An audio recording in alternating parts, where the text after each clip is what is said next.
I think that there are two pretty simple facts that if creators and fans could accept, it would make the whole conversation between the two easier. Let me explain.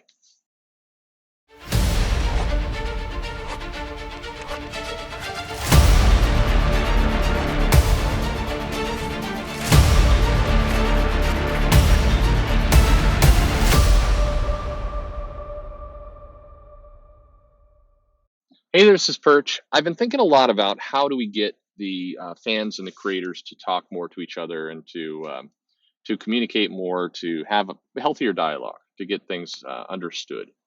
And maybe this is a lost cause. I think I'm labeled at this point pretty firmly in the troublemaker camp by a lot of the creators. I'm not, I know why. I mean, I'm asking hard questions, and I think, it is what it is. But I really think that in a lot of cases, there are kind of two types of facts. Well, really, I'll give two very concrete examples. And I think that if fans could accept one fact and creators, professionals could accept the other fact, I think that it would create the bridge necessary for the communication to happen. And keep in mind, I'm talking about the 99% of people, both fans and creators. There's kind of 1% of lunatics in all things. And so I'm not talking about those people. There are some people who just like to have the fight, who are addicted to the argument, who want to see the world blow up.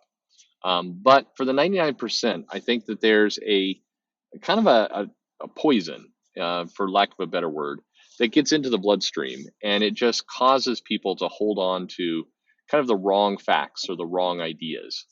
And if it could be purged, if it could be at least start to unwind that that that behavior, that idea, then a lot could be improved. And so here's my example on kind of each side, the fan side and the creator side.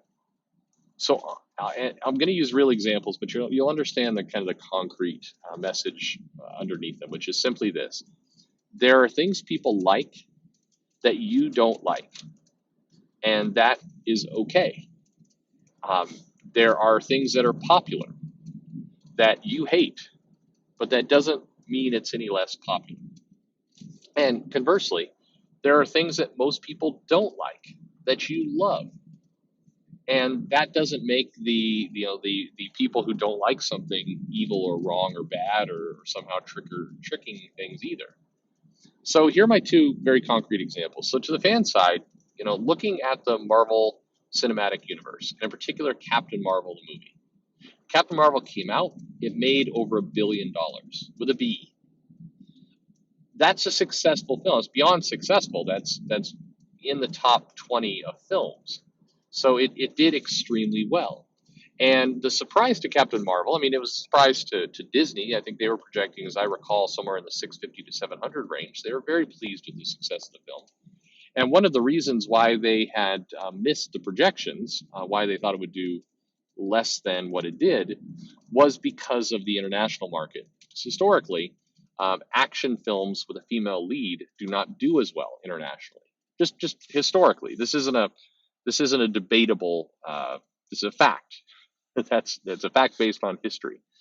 And so the projections were lower, and Captain Marvel came out, and people watched it. And another fact about Captain Marvel is that there was a healthy amount of repeat views. And I'm not talking like the one crazy fan who watches it like 200 times. I'm talking about people who saw it, 2 to 3 to 4 times, kind of in that range. Now, a lot of fans came up with increasingly strange theories about why Captain Marvel made money, refusing to accept the blatantly obvious, which was, people liked the movie enough to pay the money and go back. That's the simple fact. But what happened was fans started going down the path of, well, Disney is faking the numbers somehow, or Disney is paying theaters to show the movie when theaters, don't want to. And hey, there's a rumor out there. There's a bunch of empty theaters just playing the movie to nobody, but Disney's got caught, still recording a packed box office. And that's not That's not true, and it's crazy to just think about. If Disney had the ability to just make every movie just successful, they would do it. They would do it with all the movies. You'd see A Wrinkle in Time, which had freaking Oprah, for God's sake, would be doing better than this. But the Lone Ranger movie was a colossal bomb from Disney. So and there's people are very quick to want to counter. It's like, well, but that's because Disney's trying to push the feminist agenda with Brie Larson. So they blah blah blah. It's just when you catch yourself saying things like this. And the funniest one I ever heard was I was listening to a somebody else's show, and they're like, no, with Captain Marvel, after about 20 minutes, the fans stood up and started to boo, and then they tried to leave the theater, but the people who worked in the theater refused to let them leave. And so number one, just listen to how you sound. I mean, just, number one, that is completely, crazy. And number two, um, it, the theater. Why would the theater care? Think about that. If the theater already has the money from the audience, if the audience left, nobody cares. But that's just patently ridiculous, just on its surface. So it's time people accepted that, yeah, Captain Marvel did something to appeal to audiences and make money. For the record, I found Captain Marvel I think the word I'd use is benign. It wasn't the best Marvel movie by a long shot. I don't think it was the worst. I just thought it was there. I didn't think Brie Larson was a very good Captain Marvel. I didn't like jokey Samuel Jackson and Nick Fury, but I wasn't angry with the movie. It just was there. And there have been other Marvel movies that have just been there. I thought Iron Man 2 was not a very good movie, or well, 2 or 3. 3 was the one that was really terrible. I think 2 wasn't bad. What am I saying? 3 was just awful. But it doesn't really matter. The point is, the MCU films are landing with people. There are people who like them, and so the faster the fans just get to the realization of, not, and I'm not talking about all the fans, because clearly many of the fans liked the movie. So the people who are really against it just have to kind of shrug, move on, and watch movies they like, and accept the fact that the MCU is chugging along. I've seen a lot of theories recently that say, oh, in Phase 4, the bottom's going to drop out, and then all those films are going to tank, and Kevin is out of ideas, and out of on and on and on. I'd say this was a bold prediction, but it's not a bold prediction at all. It's an obvious prediction, and it's simply this: the MCU is going to continue to make money in the high millions to billion range. Um, the strength of the film, will the Eternals make as much as Captain Marvel? Probably not. But I'm just, we've had enough exhaustion of saying, well, Black Panther's going to tank. Oh, Captain Marvel's going to tank. Oh, Avengers Endgame's going to tank, and they all are doing just fine. So the MCU definitely will decline over time, but it's going to take a long time. These things don't just plummet overnight. Black Widow is going to make money, and before you say, "Oh, it's because there's going to be another appearance by Tony Stark," a 5-minute cameo by Robert Downey Jr. is not going to bring people back to the theater 2 to 3 times, and yet I suspect Black Widow will probably clock in at close to $1 billion or pass it. It probably will. There's still a heavy appetite for the MCU from people who want to see those movies, who get excited by the trailers. That exhaustion has not set in. But I said there were two sides to this, so I want to spend some time talking about the other side. That's the creator side.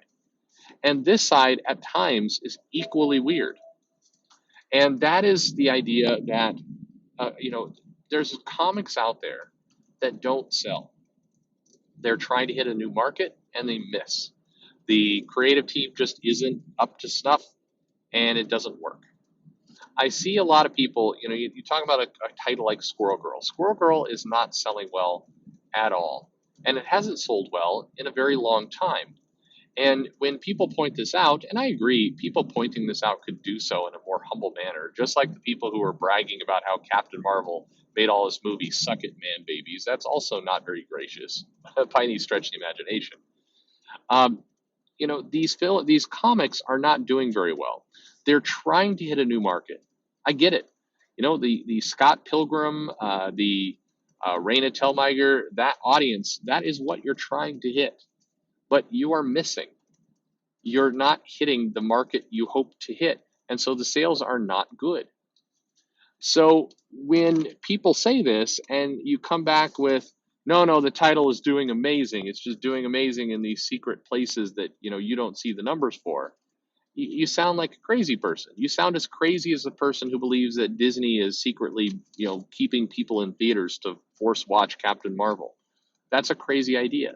The simple fact is that you can look at the numbers. It is not doing successful, and you can't say but Scholastic, because Scholastic regularly publishes the top 10 or top 20 things being pushed out of their order system. And guess what? These books aren't on it. They haven't been for a while. Yes, in the early days, things like Miss Marvel were up on that list, but they're not today. And put it this way, a title doesn't get canceled after, say, 8 to 10 issues. Go away, is retooled for a few months, relaunches, and then it's canceled again after 6 to 8 issues, like The Wasp was, or like Iceman was, if it was a hugely successful book. No matter what it's doing in libraries or Scholastic or graphic novels or digital or any of these other things. So it's okay to just accept this book didn't land with its audience. It's not piracy's fault that Wasp got canceled. It's the fact that people didn't respond to it.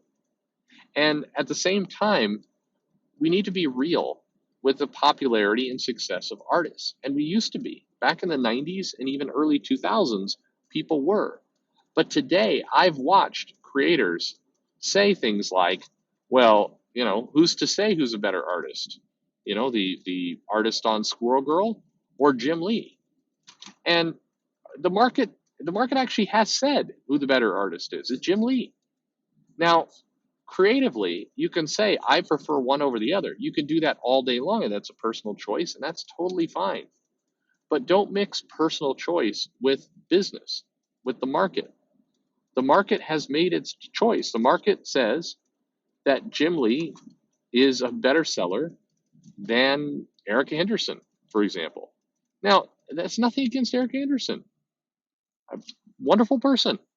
Nothing against her whatsoever. It's just the facts of the market. And I think that if we start having these conversations to say things like, hey, I personally didn't like Captain Marvel, but you know what? I get it. It made a lot of money. There will probably be more of them, and they'll probably make money too. I don't lose sleep over that. And conversely, to say, hey, this comic, it didn't seem to land with its audience. People didn't buy it. We'll try harder next time, or maybe we'll learn a few things and aim for a different market. That's cool too. Either or. It doesn't have to be this, I am going to hold my ground even if the facts don't support remotely what I'm saying. I think that's how we get ourselves into trouble, and that's how we prevent ourselves from having good conversations with each other. And it very much is a sign of the times. It's what the Republicans and the Democrats are doing to each other all the time. People like to go off on Trump for denying facts and exaggerating things and all the rest. And he does. Make no mistake about it. He absolutely does. But lots of Democrats do too. You look at the Democrat debate, they're doing the same thing. Now, again, this is not me saying one person is better than the other. Your personal beliefs are going to tell you and inform you as to which side or which viewpoint is better. But the tactics are the same. And in this regard, I just think we do a lot better and maybe find the markets that we're searching for, and maybe just not live with so much anger and frustration that certain things do better than other things. If we just learn to accept the fact that sometimes what we like isn't popular, and sometimes what we don't like is. That sounds like a really, really simple concept to have to explain to grown adults, but here we are. In comics, I think we all do a lot better. We get along, we share better ideas, and we're happier and healthier if we can just learn to listen to each other. Anyway, that's my belief. I either stated the obvious to some, or I offended both groups. We'll see by the downvotes. Who are the people who are just not going to be able to take this idea? Who are the people in the comments who are going to want to come in and explain to me how Disney actually got caught manipulating the box office in some way that artificially took a $100 million movie and made it into $1 billion? By the way, please don't nobody come up with well, the only reason it made that money is because it was sandwiched between two Avengers films. Yeah, so was Ant-Man and the Wasp. It did not make that money. And arguably, Ant-Man and the Wasp was going to be a tighter connecting film to the MCU because it was in the current timeline. Captain Marvel was advertised from the very beginning of being, set back in time. So it's just, look, nobody has to like everything. It's cool. Hey, like, subscribe, click the bell for notification. Leave me a comment below. What do you think? And tell me I'm off base. Tell me, no. There's definitely trickery going on. But bring some new bit of evidence, please, on either side. It's just silly otherwise. Like, subscribe, click the bell for notification. Leave me a comment. Follow me on Twitter at Perch. Thanks for listening.